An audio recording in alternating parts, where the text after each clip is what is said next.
to review a few procedural points. This hearing will be broadcast live on the committee's website, and the broadcast will begin following these announcements. I'd like to remind members who are participating remotely that they must be visible on screen for the purposes of establishing and maintaining a quorum, seeking recognition, participating in the proceeding, and voting. Remote participants must continue to use the software platform video function while in attendance unless they experience connectivity issues or other technical problems, which render them unable to participate on camera. If a participant experiences technical difficulties, please do not hesitate to contact the committee staff for assistance. I'd also like to remind participants that the software platform's chat feature should only be used to communicate with staff regarding technical or logistical support issues, and that those communications will not be considered committee records. Members are welcome to leave and rejoin the proceedings. If members who are participating remotely depart for a short while for reasons other than joining a different proceeding, they should leave the software platform's video function on. If members will be absent for a significant period or depart to join a different proceeding, they may remain logged on to the software platform, but they must turn the platform's audio and visual functions off until they return. All participants other than the chair are currently muted. All participants are asked to remain muted when they are not engaged in the discussion.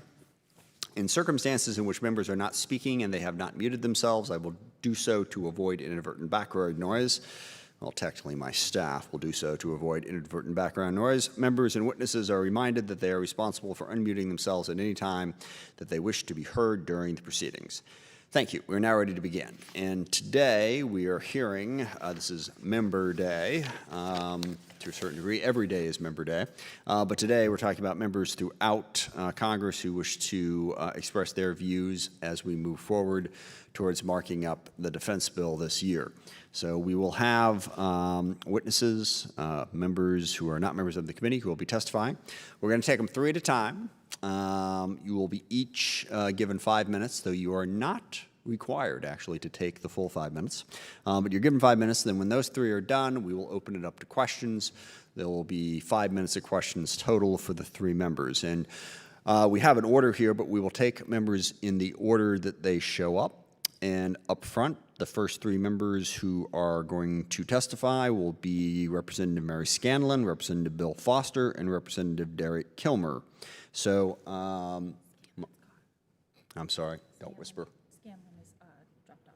So okay. Scanlon is not there. Do we have a third? Well, I have Foster and Kilmer. We're looking for a third. So while we're looking for a third, we will start Representative Bill Foster. You are recognized. Oh, I'm sorry. I apologize. Forgot that important step. Ranking Member Rogers, do you have any opening comments? No, Mr. Chairman, I just want to thank you for having this and thank the witnesses for being with us today and sharing their thoughts on how we can make the NDAA a stronger document and help our national security. With that, I yield back. Thank you. And with that, Mr. Foster is recognized for 5 minutes. And, well, sorry, one quick second. We are adding Representative Welch will be on the first panel. So it will be Foster, Kilmer, and Welch. And Mr. Foster, you are recognized. Thank you. Am I audible and visible here? We got you. Okay. Well, good morning. Thank you, Chairman Smith, Ranking Member Rogers, and members of the committee for allowing me to testify. I'm here today to request that the committee do two things. First, authorize $20 million for continued research on low-enriched uranium fuel for the pressurized water reactors for aircraft carriers and submarines. And secondly, to realign the National Technical Nuclear Forensics, or NTNF program, from the Department of Homeland Security to the NNSA, the National Nuclear Security Administration. So first, in regards to the low-enriched uranium, for decades, the elimination of highly enriched uranium outside of nuclear weapons programs has been a U.S. policy objective worldwide because of the proliferation concerns that high enriched uranium can be used by not very sophisticated entity, whether they be terrorist or proliferation states, to make a simple gun-type nuclear bomb with a multi-kiloton yield. Currently, the largest remaining non-weapons use of high-enriched uranium is for fuel for U.S. naval propulsion reactors, and many other countries are interested in potentially copying the U.S. in this use. Public estimates are that the U.S. naval reactors use more than 2 tons of weapons-grade HEU annually, equivalent to hundreds of nuclear weapons. And as the only PhD physicist in Congress, I've studied at length the question of the feasibility of minimizing the use of HEU in naval propulsion reactors, including having detailed discussions with naval personnel in classified settings, as well as visiting the factory where naval nuclear fuel is made. Continuing to research a transition to low-enriched uranium fuel is crucial because if it is found to be technologically and economically feasible, the minimization of HEU would have significant benefits for international non-proliferation and counterterrorism efforts. One thing that has changed in the last year is that the Department of Energy has approved initial funding for commercial advanced nuclear reactors. Most of these new designs use what's called high-assay low-enriched uranium for them. And there is interest and participation in the same set of companies that are involved in naval fuel in these advanced reactors. So it's now more important than ever for the United States to lead by example and continue exploring the feasibility of converting our naval nuclear propulsion to high-assay LEU fuel. As the committee has done in previous NDAAs, I urge the committee to include the $20 million to continue this research on LEU fuel. I would also like to ask the committee to realign the National Technical Nuclear Forensics, or NTNF program, from the Department of Homeland Security to NNSA, which is supported by both NNSA and DHS. Congress formally codified the NTNF program in 2010 to ensure that we have a ready and robust nuclear forensics capability. The program has established a nuclear forensics interagency partnership to prepare the government to respond to a nuclear event that happens without warning. However, the NTNF program's capabilities, as they have matured, the misalignment of its function has created inefficiencies that inhibit the program's advancement. Specifically, while DHS is responsible for planning NTNF exercises, it has no operational role in the mission itself because NTNF relies on nuclear device design and material production expertise, which the NNSA is solely responsible for. Realigning the NTNF program under NNSA will lead to greater efficiency by making NNSA solely responsible for ensuring the integration of activities that are consistent with a unified strategic direction. Thank you, and yield back the balance of my time. Thank you. Mr. Kilmer is recognized for 5 minutes. Thank you, Mr. Chair. I want to thank you and the ranking member for holding this member day. It's good to be back with the Armed Services Committee. I'd like to discuss two of my legislative priorities today, both focused on improving infrastructure in and around our military installations. First, I want to touch on the Shipyard Infrastructure Optimization Program, or SIOP, and then the Defense Community Infrastructure Program. I represent Washington's 6th District, which is home to Naval Base Kitsap in Bremerton. Kitsap is home to one of the Navy's 4 public shipyards, the Puget Sound Naval Shipyard and Intermediate Maintenance Facility. The 4 public shipyards, PSNS, Norfolk, Portsmouth, and Pearl Harbor, are critical in strengthening, maintaining, and modernizing our Navy's fleet and protecting our national interests. The 4 public shipyards perform all of the Navy's nuclear repair and retrofit work. PSNS plays an outsized role for the Department of Defense in its current priority theater, Indo-PACOM, in that it's the Navy's only dry dock on the West Coast capable of performing carrier work. As you know, in 2018, the Navy released its 20-year, $21 billion Shipyard Infrastructure Optimization Program, or SIOP, to upgrade and modernize our public shipyards. The program will revitalize and modernize infrastructure at the shipyards, increase climate resilience, and improve resistance to natural disasters. The timely execution of SIOP is vital to the Navy's mission, to the security of the work being done in the yards, and to our national security. Any delays or shortfalls in funding for SIOP could result in additional aging and damage to the already substandard facilities, utilities, dry docks, equipment, and information technology infrastructure at the 4 public yards. If that happens, the shipyards will be unable to meet current and future demands of the fleet without continued investment in SIOP. Therefore, in my view, Congress and the Navy need to ensure SIOP remains on track. I've certainly discussed this with the Sea Power Subcommittee Chair. I know he shares the view that this has to get done, and Mr. Chair, I know you get to look across the water from your district at the 130-year-old shipyard in my district, and I would love to invite you and the ranking member to see some of these urgent needs up close and personally.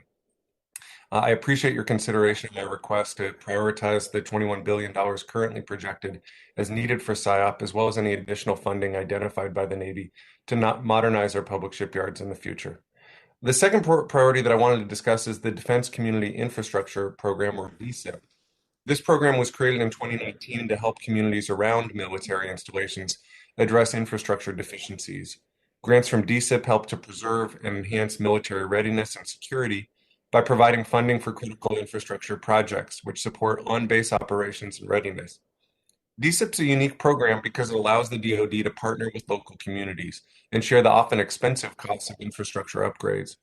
Investments from DCIP in defense communities help make these towns and cities more vibrant, livable, and safe, both for service members and for their families and for everybody else in the neighborhood. All of these investments also help improve the readiness of the bases because ultimately, if the off-base infrastructure is failing, it's that much harder for our service members to get to and from work and to do their jobs. If the roads leading to a base are too congested, that's hurting the ability of the base to most effectively respond to our national security needs. These funds help communities and towns throughout the country, including in my district. Every day, thousands of service members and civilian employees at Puget Sound Naval Shipyard and Naval Base Kitsap commute through a section of congested roadway. During the morning and afternoon rush hour, this normally sleepy stretch of roadway gives LA Rush Hour a run for its money, turning the road into a parking lot. Not to mention the fact that there are concerns around the climate resiliency of the roadway. As the nearby military installations continue to grow, the concern is only compounded. DCIP could offer much needed assistance and support, not just to Kitsap County as they try to address these congestion issues, but to communities around the country. Ultimately, for the installations in my area and throughout America, these issues are impacting bases and their readiness, which harms our entire country, not just the people who live near and work on these installations. With that in mind, I request that you include $75 million for the Defense Community Infrastructure Program in the upcoming National Defense Authorization Act. Chairman Smith, Ranking Member Rogers, thank you for the opportunity to speak with you. I urge you to consider taking up these provisions as part of the NDAA, and I'd be happy to stand for any questions that you may have. And with that, I yield back. Thank you. Mr. Welch is recognized for 5 minutes. Mr. Chairman and Ranking Member Rogers, thank you very much. I'm here to talk about burn pits. And as this committee knows from the good work you've been doing, burn pits have been too widely used, and soldiers who were in the vicinity of those burn pits were exposed to all kinds of toxic materials that were being burned. It's got a particular Vermont connection, but it's really universal for our service members who've been in Afghanistan, in Iraq. In Vermont, Brigadier General Michael Heston and also Sergeant Major Cram both died. Sergeant Major Cram was in a unit of 21 military police. 3 of the members of that force all died from cancer that we believe were related to burn pit exposure. And several other members of that unit have had various illnesses that we do believe could well be attributed to exposure to burn pits. The committee has ended the practice of using burn pits, but we still have some out there where, for a variety of reasons presented by DoD, they can't be stopped. We want that to change. The committee has also helped the VA expedite the review process so that when soldiers are being interviewed, the burn pit question is part of that so that we can get the information we need in the registry. We have had about 241,000 soldiers sign up on the burn pit registry that's going to allow us to continue to get information. But we do have some continuing challenges with the existing burn pits, improving the review process and improving the care for exposed vets. There's a very high denial rate. 700 Vermonters have signed up in the registry here in Vermont out of 14,000 who have served in Afghanistan. But this is an acutely serious issue for us because in Vermont, we had the highest participation rate of our citizens on a per capita basis in Iraq and Afghanistan. And we have these tragic losses of soldiers who came home and died of cancer that we believe was related to burn pits. The two questions before us are, one, can the committee assist through the NDAA in expediting the review process? It takes a long time and there's a very, very high denial rate. Second, we believe it's time to consider doing what we did with Agent Orange, and that is apply a presumption of disability to soldiers who have illnesses, and those soldiers can demonstrate that they were serving in the vicinity and right around burn pits. So we seek the continued energy of this committee to assist these veterans who have been exposed to these toxic burn pits while serving our country in Afghanistan, sometimes Syria, and Iraq. Thank you very much, Mr. Chairman and Mr. Ranking Member and members of the committee. Thank you. I have one comment and then one question. First of all, on Mr. Welsh's comments, I think the burn pit issue is enormously important. It's sort of the Agent Orange issue of our day, and I think it is imperative that we learn the lessons. I mean, we're still trying to get people covered who were harmed by Agent Orange in Vietnam. We just last year added a significant chunk of diseases as presumptive that would get covered, and we can't wait 50 years this time. So let's make sure we get the coverage to the service members who have been harmed by burn pits. A question is from Mr. Kilmer on both of the issues that you raised on the shipyard refurbishment and on the critical infrastructure around bases. There's a possibility of folding those into the infrastructure, the much talked about infrastructure package. I know just recently I've had some conversations on the shipyard issue. I was wondering if you've had any conversations. We talked before about the transportation piece around bases, but on the shipyard issue, have you discussed that at all as including in the infrastructure package? I have, and I know that there is a discussion about that. If you look at the potential of an infrastructure package, both to put people to work in the short term and lay the foundation for addressing long-term needs over the long haul, I would argue that both of these issues, both SIOP and the DSIP, are right in the sweet spot there. These investments at our public shipyards, simply put, need to happen for us to maintain our national security. And so I think there is a real opportunity there. Those of us who represent public shipyards and some that don't, including your Sea Power Subcommittee Chair, we have started having conversations around whether it would be possible to loop this conversation in with a broader infrastructure conversation. Yeah, because this is a real infrastructure issue for us nationwide. Our shipbuilding and ship repair capability is stressed, to put it mildly. Certainly that is crucial for national security and national defense, but it's also an incredibly important part of our economy that we should strive to preserve. So I would be supportive of that. Mr. Rogers, do you have any questions? I do not, Mr. Chairman. Thank you. Any other HASC member have any questions for the three members who just testified? Mr. Courtney is recognized. Thank you, Mr. Chairman and Mr. Kilmer. Again, you and I have talked about the infrastructure connection to public shipyards. Again, you're somebody who's studied the SIOP plan that the Navy has put together. They actually are shovel ready, isn't that correct? I mean, they actually have an itemized list of items that they really could move out on very quickly at all four public shipyards. I mean, that's your understanding of the SIOP plan, which again is just sort of sitting out there forlorn, waiting for resources. Isn't that right?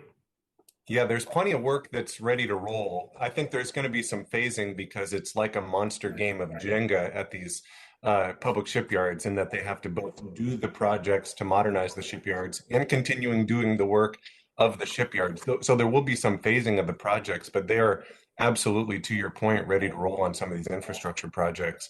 And listen, as an example, we had the Secretary of the Navy out at Puget last week. One of the primary dry dock at Puget, he was told will be functionally obsolete in less than 2 decades, and I think by 2034, I think he was told, in terms of being able to service the next class of carriers. So his comment while at the shipyard, and I think the general perspective is these are investments that need to be made, and certainly there seems like a great opportunity to include this in a broader conversation around our infrastructure. Great. Well, thank you. Again, the public yards, which again operate different than the private yards, again are kind of just totally dependent on congressional action, and that's frankly one of the reasons why it doesn't have the same quite constituency and sort of support, from some of the private sector advocates that are on the Hill. So to me, this is an opportunity in the infrastructure package to do a major catch up in terms of really neglected deterioration in both shipyards. I yield back, Mr. Chairman. Thank you. Any further questions for this panel? Hearing none, thank you. The next three we have are Representative Scanlon, Schrader, and Case. So Representative Scanlon, you are recognized for 5 minutes. Thank you, Chairman Smith and Ranking Member Rogers, for the opportunity to appear before the committee today to discuss priorities for the fiscal year 2022 National Defense Authorization Act. And I really was heartened. I was so glad to hear and would second Congressman Welch's discussion about the burn pits. I have a sister who served in the Army, and she bends my ear regularly about it, as do many of the veterans in our community. And of course, as home to the Philadelphia Shipyard, we're always interested in what we can do to make sure that our domestic shipyards are meeting our national defense needs. But today I'm appearing to talk about requesting the committee's continued support for the CH-47F Block 2 program, the Chinooks. I represent Pennsylvania's 5th District, which is home to the production facilities for the Army's Chinook helicopter, as well as being home to many of the hardworking men and women who build the best heavy lift helicopter in the world. The Chinook manufacturing facility is a critical regional economic engine. It employs over 4,400 people in southeastern Pennsylvania, Delaware, and New Jersey. And across the Commonwealth of Pennsylvania, the Chinook program has 36 suppliers, supports approximately 6,000 jobs, and provides an estimated $1 billion per year in economic impact. Nationally, the Chinook program supports more than 20,000 jobs across 38 states and provides our national manufacturing base with an annual economic impact of approximately $2 billion a year. Additionally, the Chinook is essential for heavy lift capability for every active Army division, 24 states in the Army National Guard, and 2 states in the Army Reserve. The Chinook program represents the best of American manufacturing and design and deserves our continued support as the nation builds back from the coronavirus pandemic. While there are future vertical lift modernization programs underway, there is currently no heavy lift modernization program to replace the critical capability which the Chinook provides to the United States Army and I think it's 16 or 19 of our allies around the world.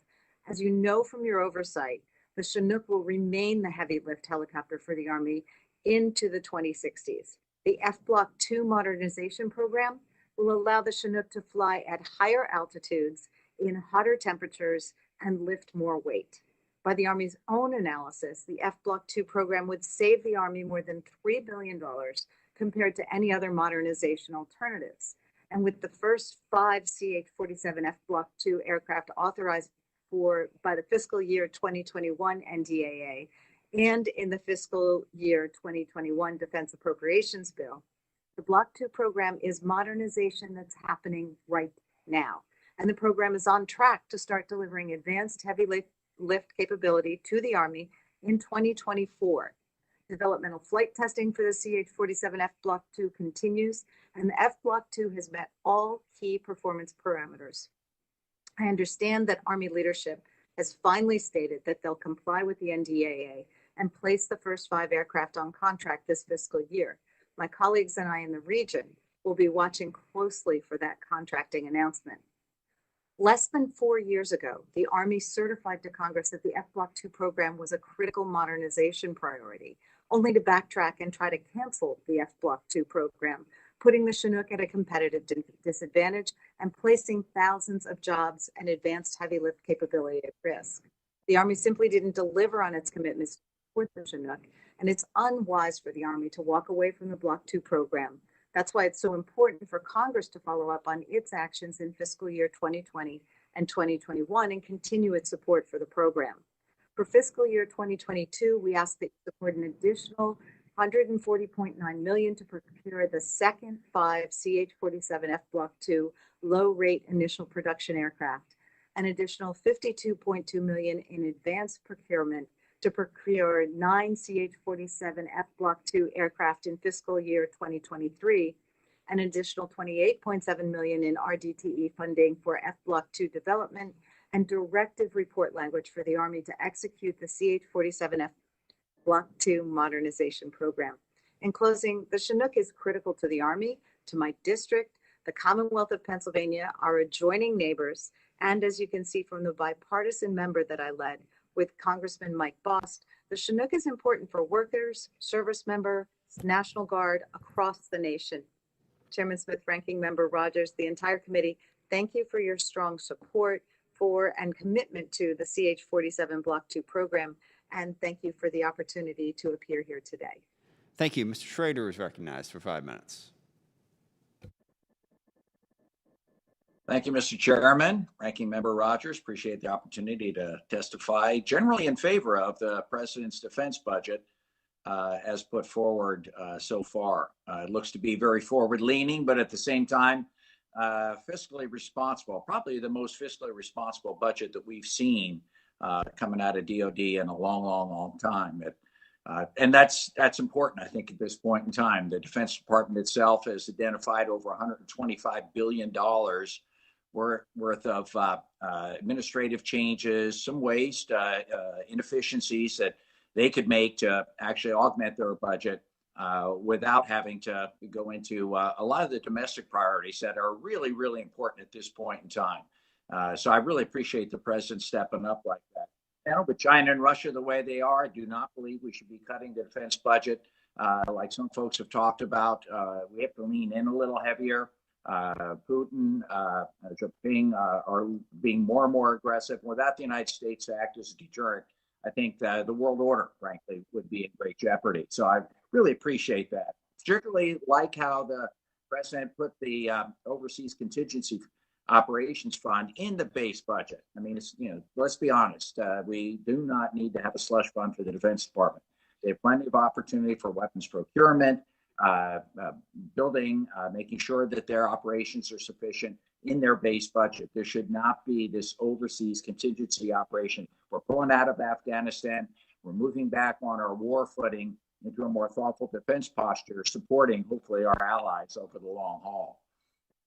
Would also like to talk a little bit about some concerns. I have concerns about the TRICARE system. Some of the changes have been made. The costs and those types of things really impact folks like myself and my constituents in states and districts where they're really not an active military base. Our National Guard folks serve right alongside active duty personnel from the armed services branches. And, they should get the same treatment, same opportunities that everyone else has out there. And that's just not the case. I hope the committee is willing to work on that going forward. Also share my concern on the burn pits that Representative Welch talked about. That, the blue water stuff, we worked on the Agent Orange. Committee has shown it is very interested in protecting veterans who have served their country, making sure that these exposures are taken into account. We're learning more and more about how dangerous it is in some of these areas. And last but not least, I want to thank the committee. You've worked on a number of amendments over the years that I put forward to make sure our service members get the benefits they deserve, don't have financial worries overseas, not worried that their home's going to be sold out from underneath them, make sure that, if they've been discharged involuntarily, that they come back and not lose benefits. I really appreciate the way the committee has leaned into protecting the men and women in addition to promoting the Department of Defense. So with that, I really appreciate the opportunity to testify here today, Mr. Chairman, Mr. Ranking Member, and I wish you all the best on the defense budget discussions this year. And I yield back, Mr. Chairman. Thank you. Mr. Case is recognized for 5 minutes. Chair Smith, Ranking Member Rogers, members of the committee, good morning. I appreciate the opportunity to discuss with you our national security challenges and opportunities in my backyard of the Indo-Pacific. Overall, the current and previous administrations have affirmed the reemergence of strategic competition with other great powers as a central challenge to our national security. No country poses a significant long-term threat to us as China. The NDA must continue to address our strategic challenges throughout the Indo-Pacific. Key to ensuring a free and open Indo-Pacific is the Pacific Deterrence Initiative, or PDI. It provides the foundation for establishing a forward-deployed, properly equipped and postured force to deter aggression and assure our allies and partners. The PDI is less than 0.7% of the Department of Defense local total spending, but its importance cannot be understated. We must deter and deny our adversaries' ability to engage in acts of aggression or coercion against our partners and allies. We need investments in Guam, our Pacific Island partners, training ranges throughout the Indo-Pacific, and a new generation of weapons to overcome what the Indo-PACOM commanders refer to as the tyranny of distance. I urge you to fully support the PDI. Hawaii is of particular importance to this strategy as our major forward position in the Indo-Pacific. It is home to U.S. Indo-PACOM, the U.S. Pacific Fleet, Pacific Air Forces, U.S. Army Pacific, Marine Corps Forces Pacific, and Special Operations Command Pacific. We also host several key operating forces and military installations. Critical to the protection and readiness of these commands and forces stationed in Hawaii are three important projects that I'd like to spend a little time on. Homeland Defense Radar Hawaii, the Red Hill Underground Fuel Facility, and, as already discussed, the Shipyard Infrastructure Optimization Plan. On radar, given the prominence of Hawaii's military and strategic value, Hawaii has become far more of a target to those who wish to do us harm, as they have stated publicly. The need for a fixed, persistent, and comprehensive missile defense cannot be understated. This requirement has been around for a while, hasn't gone away, and it won't. The Homeland Defense Radar Hawaii, or HDRH, is the solution. It is regarded by the Missile Defense Agency and U.S. Indo-PACOM as vital and appropriate, and I urge you to strongly support continued funding for HDRH. On Red Hill, the current linchpin of the military supply chain in the Indo-Pacific is the Red Hill Bulk Storage Facility. It is unlike any other in the world, as many members of the committee have seen when you have visited, with 20 underground tanks that can store up to 250 million gallons of fuel. In 2014, however, approximately 27,000 gallons of fuel leaked from one of the tanks. The spill occurred right above the main aquifer for the city of Honolulu, providing water to hundreds of thousands of our residents, service members, and visitors to Hawaii. The Navy has agreed to develop, quote, double wall equivalency, unquote, secondary containment, or remove all of the fuel from Red Hill. As this process unfolds, Red Hill must receive the oversight and funding needed for its upkeep and operations to protect Hawaii's water supply and our forces in the Pacific. On SIOP, Hawaii is home to one of our most iconic and invaluable naval public shipyards, the Pearl Harbor Naval Shipyard and Intermediate Maintenance Facility. After over 100 years of faithful service, it is time to recapitalize this and our three other public shipyards. I ask that you prioritize resources for the Navy's $21 billion SIOP plan, both the construction projects and the program management. This massive undertaking also requires continuous oversight by this committee and my appropriations committee to ensure that it remains on schedule, to ensure our ships are ready to fight. And I would endorse your prior discussion with Representative Kilmer. We have certainly commenced that discussion over on the MILCON VA side of appropriations as to whether some of the SIOP projects that are in fact ready to go should be part of the infrastructure bill. I look forward to working with the committee and its members and staff on achieving our national security goals in Hawaii and the Indo-Pacific region. Thank you for allowing me to testify before you today, and I ask that you consider my remarks as you craft the FY22 NDAA. Mahalo. Thank you very much. I do not have any questions for this panel. Do any other members of the committee have questions? Mr. Rogers. Mr. Chairman, I wanted to ask Mr. Case, does the HDRH have public support in Hawaii? Yes, it does. We are in the middle of a discussion right now as to exactly where to locate the HDRH. There is one site that the military has under consideration, which has some concerns from the public, but the site that the military and the public want on the island of Hawaii at the Pacific Missile Range facility does have public support. Good. I know we have talked about putting radar discrimination there in the past, and it's had some public opposition. I just want to make sure that was eliminated. it's going to be a different site from the one that you have that impression of. All right. Thank you very much. That's all I have, Mr. Chairman. Are there further questions for this panel? Hearing none, thank you. I have a bit of a problem here. I am expecting several more witnesses. None of them are currently present. Mr. Arrington had signed on, but has not. He's on. I'm here, Mr. Chairman. Can you see me okay? And Awesome. hear me Yes, there we go. We got you. okay? Mr. Arrington, you are recognized for 5 minutes. Chairman Smith and Ranking Member Rogers, thank you for the opportunity to provide input in preparation for the 2022 NDAA.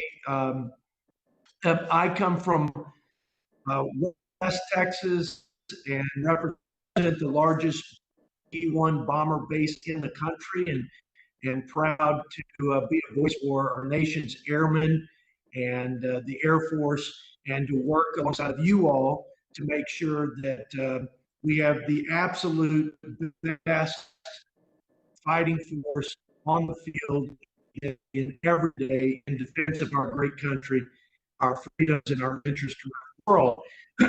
I will cut to the chase in terms of my very focused knowledge base and concerns as we proceed and as you all deliberate, Mr. Chairman. In the last NDAA, well, let me back up even further than that. We have flown the B-1s and utilized them in a way that has left them with some structural challenges. They're at the end of their life cycle, and they've been utilized again extensively. And the Air Force has had need to retire 17 of the 62 fleet. But of the 62, only 36 are combat ready. So that should get everybody's attention. Now, in the last NDAA, Mr. Chairman, we said to the Air Force, you can reduce the combat ready aircraft of the B-1 from 36 to 32, but no more than that for the next 5 years. And I think that's obviously wise, especially given the evolving threats and the importance to our air dominance that the B-1 provides the Air Force and the Global Strike Command. My concern, and I'm asking you all to be extremely vigilant about this, and I've talked to our colleague Rob Whitman, and he has been a big help.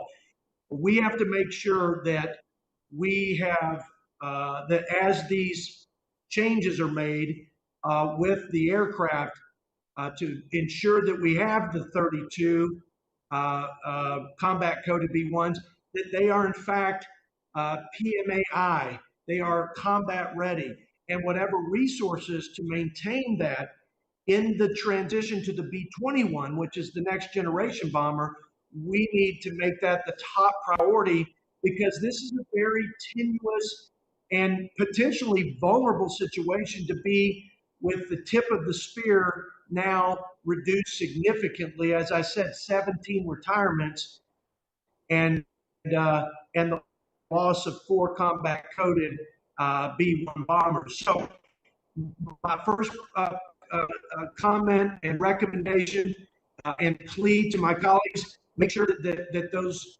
aircraft have the resources to be maintained at combat coded, ready to get in the fight if necessary, and continue to project power all over the world. Secondly, let's make sure that the desires and plans of the Air Force to make them more lethal, those that remain more lethal with expanded carry and hypersonic weapons, I think that's wise, and I think it's critical, especially in this transition period and the gap between the B-121. And lastly, obviously, the B-21 is the future. It's the most powerful, most capable, most lethal bomber that the world will ever see.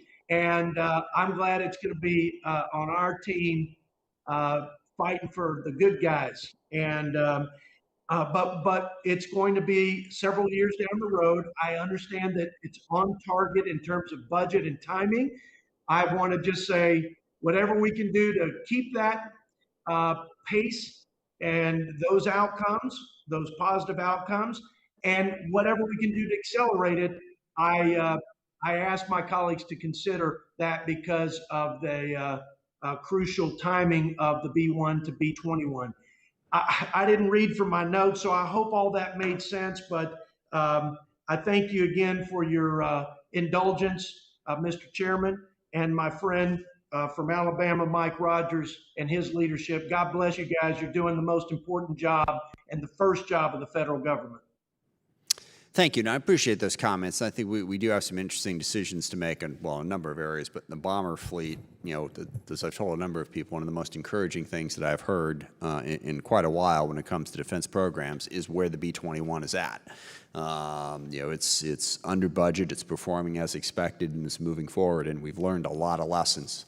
It's one of the more successful to date, knock on wood, we've got a ways to go here, large ticket item programs that we've had in a long time. So I'm pleased we're moving in the right direction on that. I know the Air Force has some tough decisions to make in terms of what to do with existing platforms. We're going to rely heavily on the B-52, and what role the B-1 plays going forward is a matter of debate. So I appreciate getting your perspectives on that, and we will work to try and come up with the right decisions. So thank you. I'll take one more person. If you'd hold on for just a second, Mr. Arrington, I just violated the rules there because I was stalling to give Mr. San Nicolas time to get on.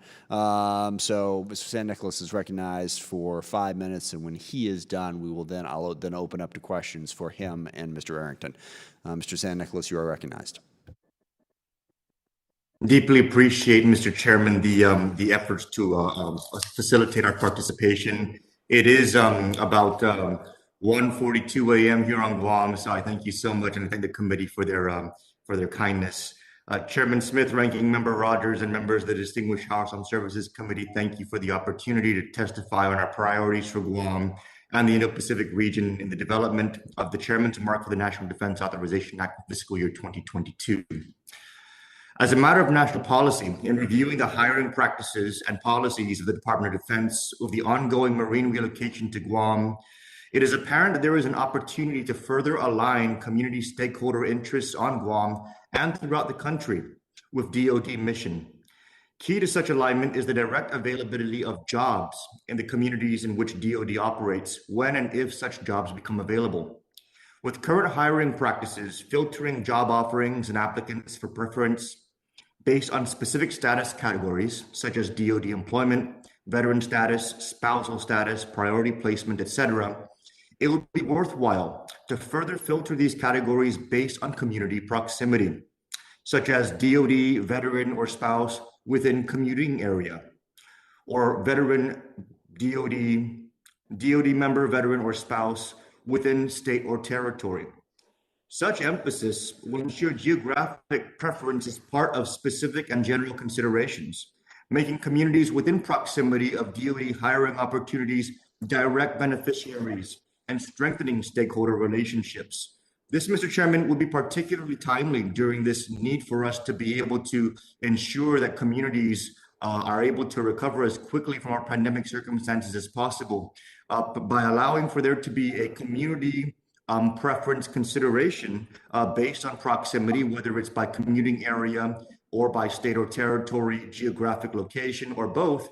We can really help the communities in which DoD operates. In continuing with our priority to align national defense interests with specific requests for Guam, we ask that this committee also continue to make strides and support Indo-PACOM's request for a substantial Guam missile defense system that will protect our people, military intelligence, and defense assets located on and around the island. The need for the Aegis Ashore system is critical to the defense of our nation in a progressively aggressive region.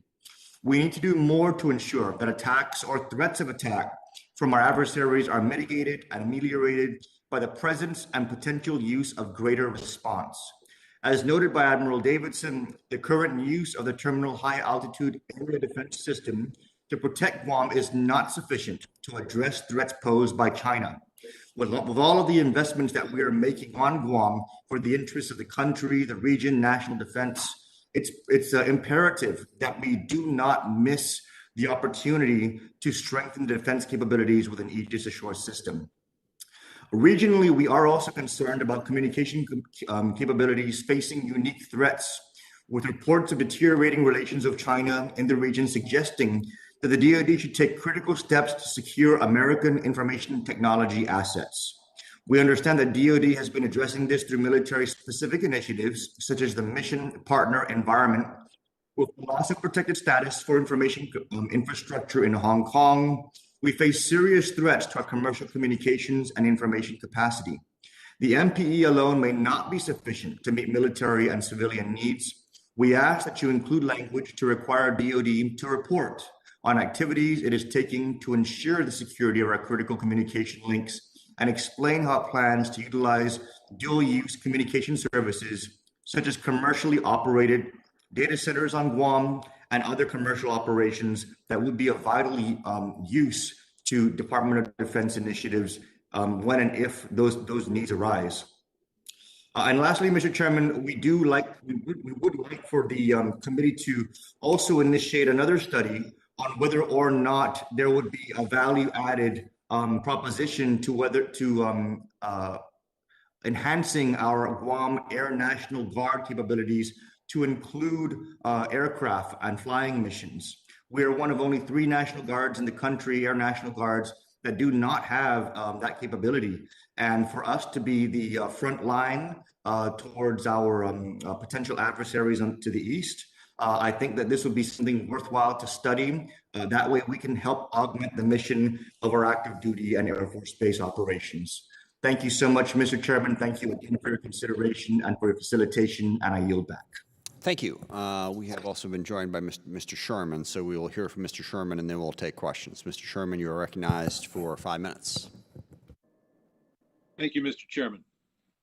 We're all familiar with the War Powers Act, the restriction on the president just deploying our troops into harm's way. Every president since the 1970s has said that that provision is not constitutionally binding. They've sought support from Congress as an afterthought, but never acknowledged that it was a necessity. And every attorney general has advised presidents that the War Powers Act is not constitutionally binding on them. So Congress needs to act on the AUMFs, but we also have to act to make sure that the War Powers Act is as constitutionally binding on the president. Otherwise, the president doesn't need an authorization to use military force. The way to do this, something Congress has done on every appropriations bill since the 2012 fiscal year, is to provide that no funds can be used in contravention of the War Powers Act.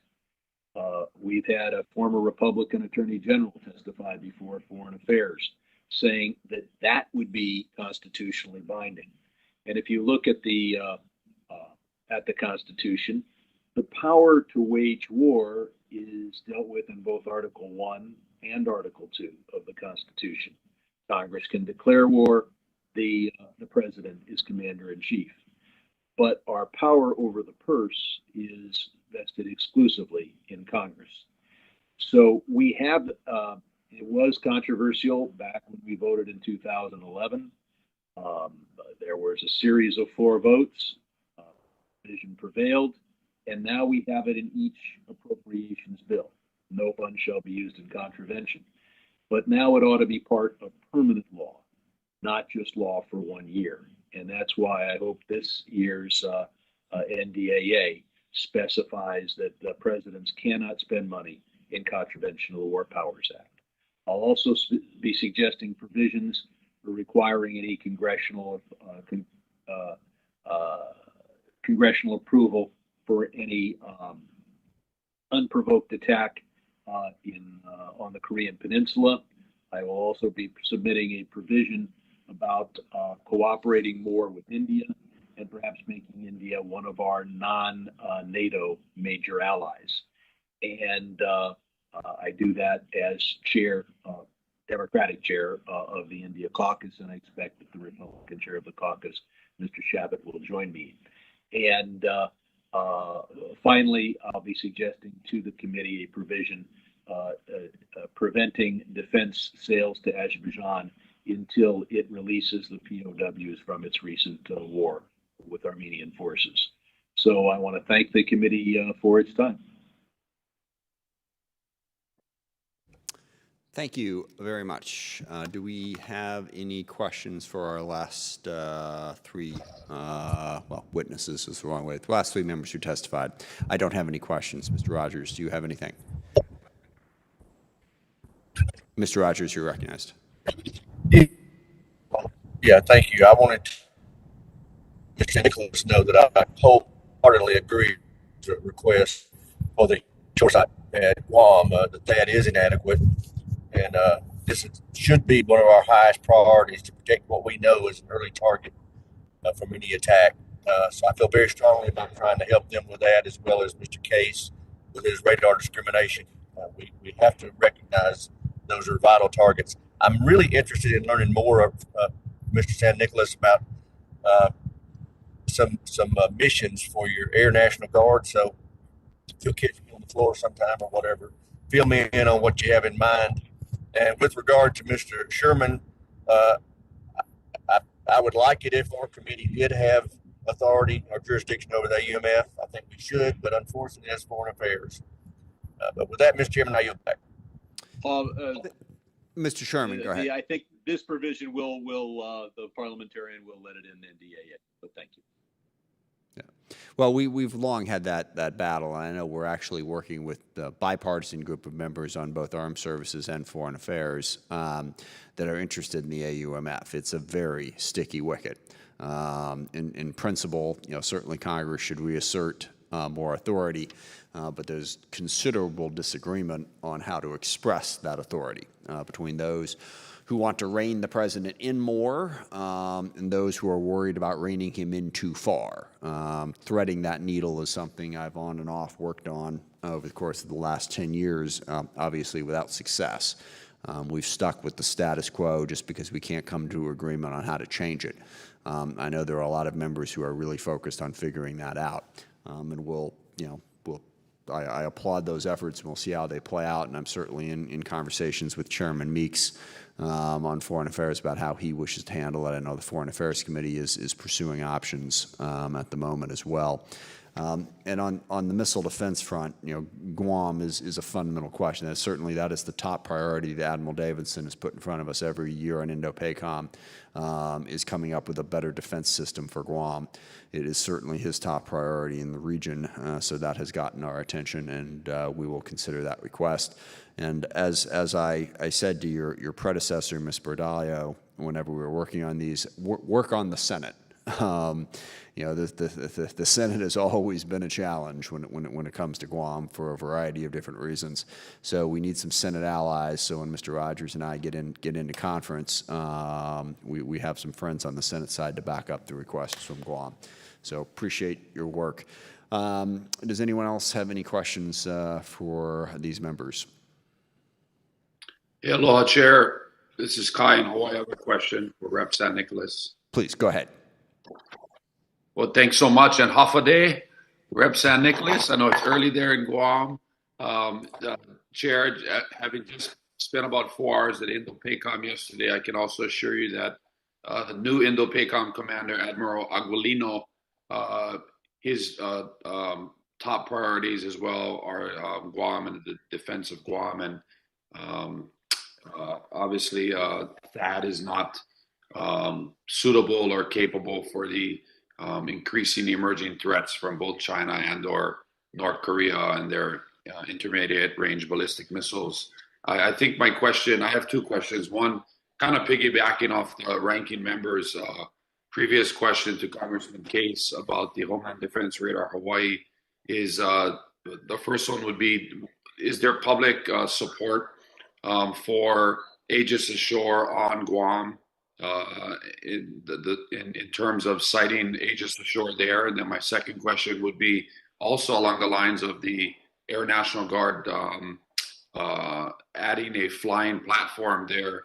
Do you have is there any sentiment on, are we talking fighters, bombers, tankers, mobility aircraft? Has there been any discussions on what type of Air National Guard platform would be a single aircraft or a flying wing? Any thoughts along those lines, or how we should proceed forward with that? Thank you. Thank you, and aloha, and very much appreciate the support that we get from our Hawaiian brothers and sisters. As for the public support for Aegis Ashore, unequivocally, yes, there is public support for it. Our community has had to deal with North Korea, even just making empty threats, but those still having psychological impacts, not only in the community, but also on our visitor industry. And so having those assets on the ground here would, of course, protect our mission, our DoD investments, our military personnel, the Americans living on Guam, but would also be very psychologically reassuring. And it would take off the table the ability for a closed-in adversary like North Korea from just being able to spew a few words and economically impact American interests in terms of the economy here on Guam. So absolutely, unequivocally, yes, we would like Aegis Ashore, and there is public support for it. To your second question about the flying mission for Guam, my Guam Air National Guard just wants to be a part of the solution, and they want to be able to build the modalities necessary for them to expand into whatever the DoD ultimately determines would be in the best interest of the country. So if it goes all the way to a fighter mission, they will be ready. They will be ready to grow into that. If it's just to start out with initial flight-based modalities, a single aircraft, they will be willing to accept that just to get their foot in the door. They know that in order for us to be able to contribute to the mission, we need to, of course, develop the skill sets. And if developing those skill sets means just some initial basic air mission capability, we will accept that and grow into whatever DoD needs us to grow into. Great, thank you for that. And perhaps there may be things to learn from the Hawaii Air National Guard as flying wing.